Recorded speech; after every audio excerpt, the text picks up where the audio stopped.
Hi friends, welcome back to Manassu creations YouTube channel.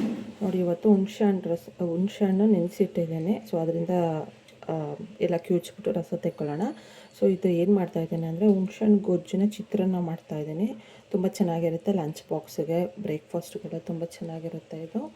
So ಕ್ವಿಕ್ಕಾಗೂ ಆಗುತ್ತೆ, ಕಡಿಮೆ ingredients. ಬನ್ನಿ ನೋಡೋಣ ಹೇಗೆ ಮಾಡೋದು ಅಂತ. ಮೊದಲಿಗೆ ಹುಣಸೆ ಹಣ್ಣು ಒಂದು ಸ್ವಲ್ಪ ಒಂದೆರಡು ನಿಂಬೆಹಣ್ಣು ಗಾತ್ರದಷ್ಟು ನೆನೆಸಿ ಇಟ್ಕೊಳ್ಳಿ.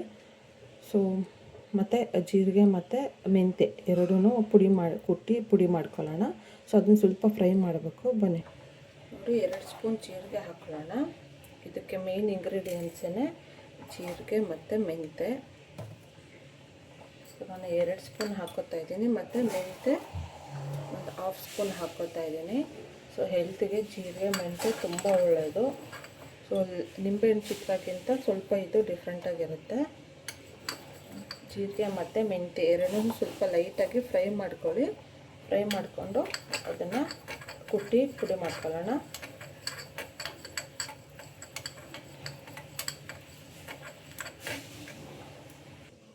ನೋಡಿ, ಇದನ್ನು ಹಾಕ್ಕೊಂಡು ಇದಕ್ಕೆ ಪುಡಿ ಮಾಡ್ಕೊಳ್ಳೋಣ.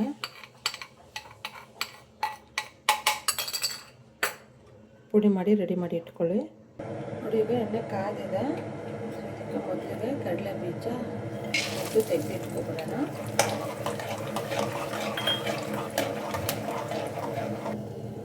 ನೋಡಿ, ನಾನೆಲ್ಲ ತೆಗೆದಿಟ್ಕೊಂಡಿದ್ದೀನಿ. ಯಾಕೆಂದರೆ ಕ್ರಿಸ್ಪಿನೆಸ್ ಆಗಿ ಇರಲಿ ಅಂದ್ಬಿಟ್ಟು ತೆಗೆದೇ. ನೀವು ಬೇಕಾದರೆ ಹಾಗೆಯೇ ಬಿಡ್ಬೋದು. ಸೊ ತೆಗೆದರೆ ಕ್ರಿಸ್ಪಿನೆಸ್ ಚೆನ್ನಾಗಿರುತ್ತೆ ಅಂತ.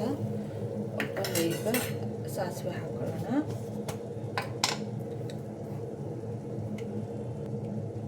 ಒಂದು ಸ್ಪೂನ್ ಸಾಸಿವೆ,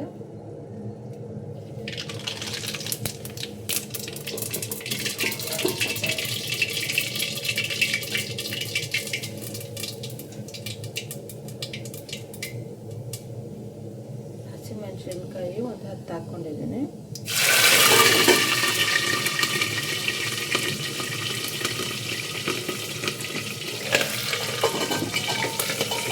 ಹಸಿಮೆಣಸಿನ್ಕಾಯಿ ಫಸ್ಟ್ ಹಾಕ್ಕೊಂಡಿದ್ದ ಎಣ್ಣೆಯಲ್ಲಿ ಚೆನ್ನಾಗಿ ಖಾರ ಎಲ್ಲ ಬಿಟ್ಕೊಳ್ಳುತ್ತೆ. ಸೊ ಹಾಗಾಗಿ ನಾನು ಫಸ್ಟ್ ಹಾಕ್ಕೊಂಡಿದ್ದೀನಿ.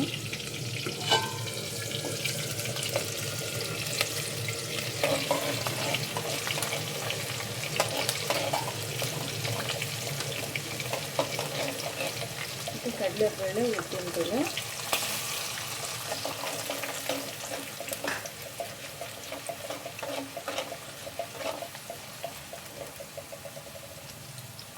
ಕರಿಬೇವು ಸ್ವಲ್ಪ,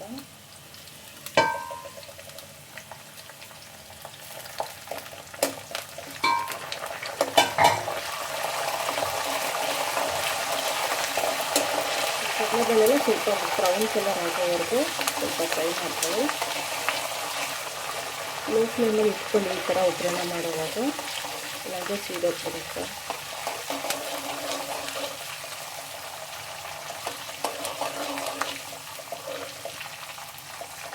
ಈಗ ಬ್ರೌನ್ ಕಲರ್ ಆಗಿದೆ. ಈಗ ಆನಿಯನ್ ಹಾಕೊಳ್ಳೋಣ. ನಾನು 3 ಈರುಳ್ಳಿ ಹಾಕ್ಕೊಂಡಿದ್ದೀನಿ. ಸೊ ನೀವು ಎಷ್ಟು ಕ್ವಾಂಟಿಟಿಗೆ ಮಾಡ್ತೀರೋ ಅಷ್ಟು ಕ್ವಾಂಟಿಟಿಯಲ್ಲಿ ಈರುಳ್ಳಿನ ಹಾಕ್ಕೋಬೇಕಾಗುತ್ತೆ.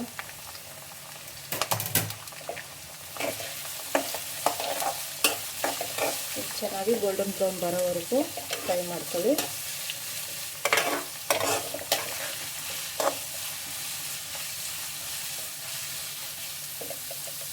ನೋಡಿ, ಈರುಳ್ಳಿ ಸ್ವಲ್ಪ ಗೋಲ್ಡನ್ ಬ್ರೌನ್ ಆಗಿದೆ. ಸೊ ಈ ಟೈಮಲ್ಲಿ ಟೊಮೆಟೊ ಹಾಕೊಳ್ಳೋಣ.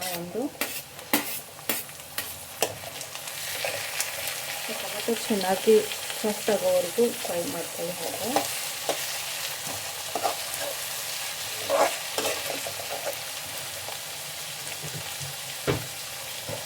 ಈಗ ಉಪ್ಪು ಹಾಕೊಳ್ಳೋಣ. ಸ್ವಲ್ಪ ಬೇಗ ಬೇಯುತ್ತೆ. ಉಪ್ಪು ರುಚಿಗೆ ತಕ್ಕಷ್ಟು ಉಪ್ಪು,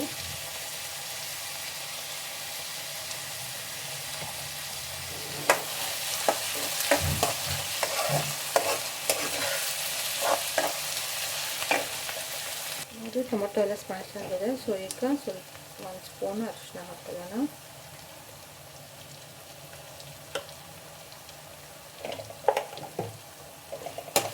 ಒಂದ್ಸಲ ಬೇಯಿಸ್ಕೊಳ್ಳಿ.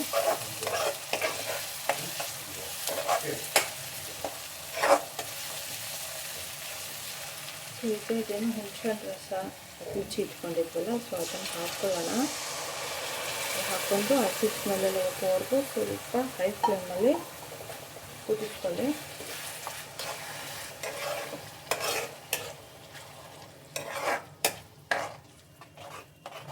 ಸೊ ಚೆನ್ನಾಗಿ ಕುದಿ ಬರಬೇಕು. ಇದು ಸ್ವಲ್ಪ ಗಟ್ಟಿ ಬರುತ್ತೆ, ಸೊ ಅಲ್ಲಿವರೆಗೂ ಕುದಿಸ್ಕೊಳ್ಳಿ.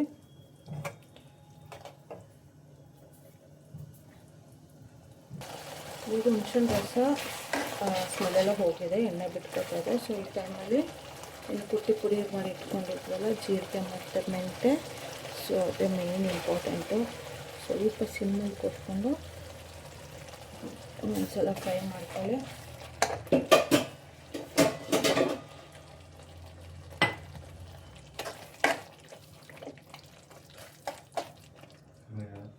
ಜೀರಿಗೆ ಮೆಂತೆ ಒಳ್ಳೆ ಫ್ಲೇವರ್ ಕೊಡುತ್ತೆ. ಸೊ ಲಾಸ್ಟಲ್ಲಿ ಕೊತ್ತಂಬರಿ ಸೊಪ್ಪು ಹಾಕ್ಕೊಂಡು ಅನ್ನ ಮಾಡಿ ಇಟ್ಕೊಂಡಿರ್ತೀರಲ್ವ, ಸೊ ಅದನ್ನು ಹಾಕಿ ಕಲಿಸ್ಕೊಳ್ಳೋದು ಅಷ್ಟೆ.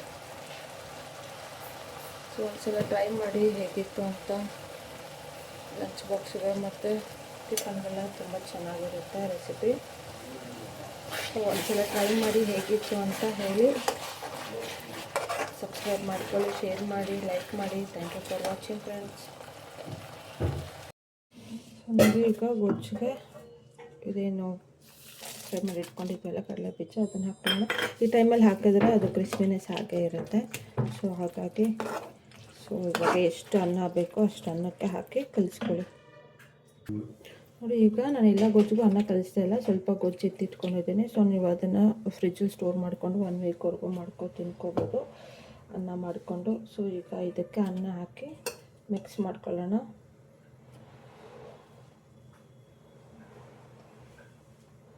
ಗೊಜ್ಜು ಕೆಡಲ್ಲ, ನೀವು 1 ವೀಕ್ವರೆಗೂ ಫ್ರಿಜ್ಜಲ್ಲಿ ಸ್ಟೋರ್ ಮಾಡ್ಬೋದು ಅದನ್ನು.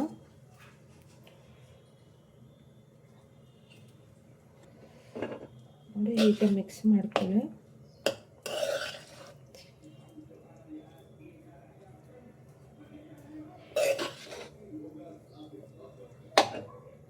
ನೋಡಿ, ಪ್ಲೇಟ್ಗೆ ಹಾಕೊಳ್ಳೋಣ.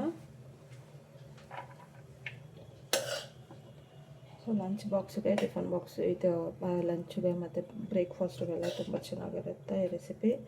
ಸೊ ಇಷ್ಟ ಆದರೆ ಒಂದ್ಸಲ ಮಾಡಿಕೊಂಡು ತಿನ್ನಿ. ಹೇಗಿತ್ತು ಅಂತ ಕಾಮೆಂಟ್ ಮಾಡಿ. ಸಬ್ಸ್ಕ್ರೈಬ್ ಮಾಡ್ಕೊಂಡು ಮನಸ್ಸು ಕ್ರಿಯೇಷನ್ಸ್ ಯೂಟ್ಯೂಬ್ ಚಾನಲ್ನ ಸಬ್ಸ್ಕ್ರೈಬ್ ಮಾಡ್ಕೊಳ್ಳಿ. Thank you for watching friends.